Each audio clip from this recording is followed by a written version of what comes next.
పార్వతి త్రిపురాంబ సమేత త్రిపురాంతకేశ్వర స్వామి దేవస్థానం త్రిపురాంతకం. ఈ దేవాలయము త్రిపురాంత గ్రామానికి సుమారు 2 కిలోమీటర్ దూరంలో కుమారగిరిపై ఉంటుంది. ఈ దేవాలయము ప్రపంచంలో శ్రీచక్ర ఆధార నిర్మితమైన ఏకైక శివాలయం త్రిపురాంతకం.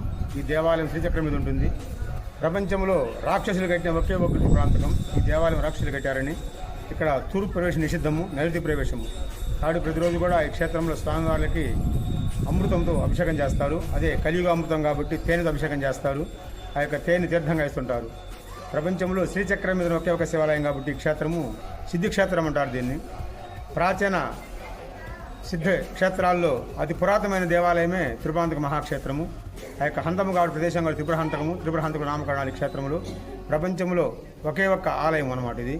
ప్రపంచంలో మనం ఏ శివాలయానికి వెళ్ళినా ఈ స్వామివారి చెప్పాల్సిందే. అందుకే నమస్తే అస్తు భవిశ్వేశ్వరాయ మహాదేవాయ త్రయంబకాయ త్రిపురాంతకాయ అటువంటి సిద్ధిక్షేత్రము. దివారాత్రి పాప పరిహారార్థం గత రాత్రి వరకు చేసిన పాపకర్మ మొత్తం కూడా ఈ క్షేత్రంలో ప్రదక్షిణ చేసి తొలగిపోతాయి అన్నమాట. కుజదోషానికి ప్రాముఖ్యత ఈ స్కందగిరి అన్నమాట. ఓం నమస్తే.